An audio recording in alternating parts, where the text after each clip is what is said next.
क्या है उन 22 कमरों में? क्या कुछ ऐसा सच है जो सामने नहीं आना चाहिए? भयानक सच है, अच्छा सच है, किसके लिए अच्छा है, किसके लिए भयानक है? इस मामले को छुपाया क्यों जा रहा है आज से नहीं सालों से? इस जानकारी पे लगातार आपत्ति क्यों दर्ज हो रही है? आपत्ति दर्ज करवाने वाले हिंदू ही क्यों हैं? एक भी मुसलमान की याचिका यहाँ पे क्यों नहीं है? रजनी सिंह 7 मई 2022 इलाहाबाद हाई कोर्ट। रजनी सिंह फिर पहुंच गए सुप्रीम कोर्ट, क्योंकि इलाहाबाद हाई कोर्ट ने उनको लखनऊ बेंच मना कर दिया, खारिज कर दिया उनके मामले को। आगरा सिविल कोर्ट रंजन अग्निहोत्री और हरीश शंकर जैन 2015। और Ajay Tomar Yogi youth brigade. Agra civil court Ajay Pratap Singh.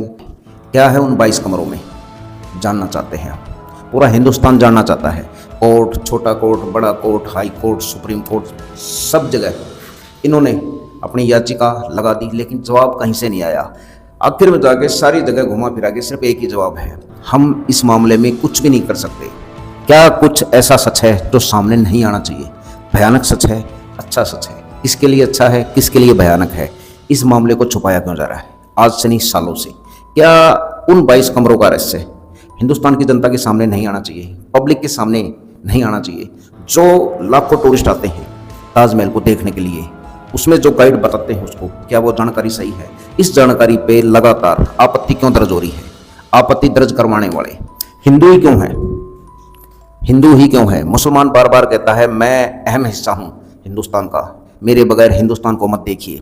लेकिन ये जितने भी याचिका करता है, जितने भी शिकायत करता है, इनको आपत्ति है। एक भी मुसलमान की याचिका यहाँ पे क्यों नहीं है? क्या एक भी मुसलमान को जिज्ञासा नहीं है उन 22 कमरों के बारे में जानने के लिए? आखिर क्यों? ये किस तरह का रवैया चल रहा है? आगरा, यहाँ पे ताजमहल है, शाहजहां ने बनवाया था 14वीं संतान पैदा करते हुए, जब उनकी बेगम अल्लाह को प्यारी हो गई, उनका देहांत हो गया, तो अब इस चीज़ को आप खींच तान के 14वीं संतान पे मत लेके आइए।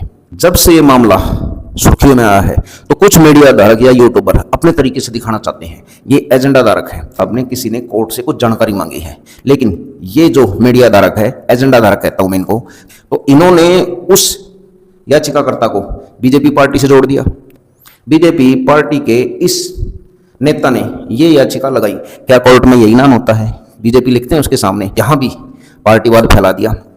हिंदू मुसलमान से ज़्यादा, धर्म से ज़्यादा, मजहब से ज़्यादा ये जो मीडिया वाले साफ सुथरे बने रहते हैं, इन्होंने यहाँ पे आगरा मैटर में भी अपनी औकात दिखा दी।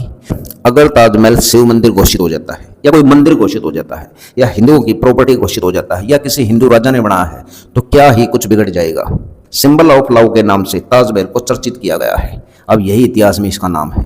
अगर इसका नाम चेंज हो जाता है, symbol of love Taj Mahal, Shiv मंदिर निकल जाता है, सनातन की कोई निशानी निकल जाती है, या इसकी सच्चाई कुछ और है, तो किसको फर्क पड़ेगा? मुसलमानों पे आता हूं मैं। मुसलमानों के बगैर भारत पूरा है ही नहीं। कोई अगर कह दे मैं हिंदू राष्ट्र बनाना चाहता हूं लेकिन मुसलमानों के बगैर, तो बहुत गलत होगा। लेकिन फिलहाल जो मुसलमान है इस तरह की याचिका लेके कोर्ट में क्यों नहीं जाता? कि हमको कोई मतलब नहीं है, ये शिव मंदिर निकले, ये भगवान का मंदिर निकले, ये सिंबल ऑफ लव निकले, या कुछ भी हो, लेकिन सच्चाई सामने आनी चाहिए उस 22 कमरों की, पूरे ताजमहल की। आखिर ताजमहल है क्या? हिंदू ही लगा हुआ है, क्यों? क्या यहाँ पे कुछ शक के दायरे में मुसलमान नहीं आता? इसके दो कारण हो सकते हैं, या तो मुसलमान बात नहीं करना चाहता, या मुसलमान को कहीं पे पता है कि अगर इसकी सच्चाई सामने आ गई तो शायद हम कहीं पे पीछे चले जाएंगे। आगे आना और पीछे जाना क्या होता है, ये स्टेटस ऑफ माइंड पे बहुत निर्भर करता है, आपका दिमाग किस तरह काम करता है। ताजमहल कोई छोटी मोटी मोहमाया नहीं है। आमदनी होती है 100 करोड़ के आसपास ताजमहल की एक साल में। एक रिक्शा वाले से लेके, चाट पकौड़े से लेके, राह में चलता हुआ ई रिक्शा वाला, ट्रक वाला, टेम्पो वाला, बस वाला, समोसे की दुकान, जलेबी वाला, होटल वाले, परिवहन वाले, रेल यात्रा, हवाई जहाज यात्रा, सब कुछ पे इफेक्ट करता है ताजमहल का अस्तित्व। दोस्तों बात करते हैं वर्तमान की, बिल्कुल वर्तमान की। ये 22 कमरों का रहस्य है ताजमहल की सच्चाई। हमारी जीवन रेखा पे इसका क्या महत्व हो सकता है, और आने वाली पीढ़ी, नेक्स्ट पीढ़ी जो है, उसके लिए हम किस बवाल को यहाँ पे बिखेर के जा रहे हैं। सोचिए, लगभग 1300 ईस्वी से ये कलेशबाजी चल रही है ताजमहल को लेके। कोई इसको मकबरा कह रहा है, कोई इसको शिव मंदिर कह रहा है, कोई इसको सिंबल ऑफ लव कह रहा है, कोई सनातन की निशानी कह रहा है। लेकिन अब तक ये मामला, इस पर राजनीति होती है, इस पर कोर्ट केस होते हैं, इस पर जिद बहस होती है, इसमें बड़े बड़े न्यूज़ चैनल चलते हैं, टीआरपी और पैसा लेकर निकल जाते हैं। लेकिन आम पब्लिक को क्या मिलता है जो मकबरों पे, मस्जिदों पे, मंदिरों पे आज भी लड़ रही है? 1300 ईस्वी से ये बखेड़ा चल रहा है, कागजों के हिसाब से, सर्कुलेशन के हिसाब से ताजमहल को खंगालेंगे तब से।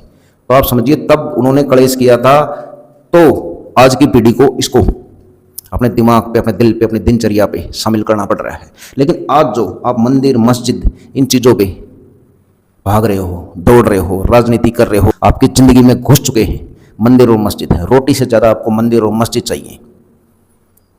मैं यहाँ पे किसी को गलत और सही नहीं कर रहा, लेकिन मैं ये पूछना चाहता हूँ, तो 1300 ईस्वी का एक बखेड़ा आज तक नहीं सुलटा गया है, तो आज जो बखेड़े हम कर रहे हैं, नेक्स्ट पीढ़ी को हम क्या देके जाएंगे? ये सवाल मैं आपके लिए छोड़ रहा हूँ और इसका जवाब भी आप ही के पास है। बाकी सवाल फिर वही है, आखिर उन 22 कमरों में है क्या? आप जानना चाहते हो या नहीं? नमस्कार दोस्तों।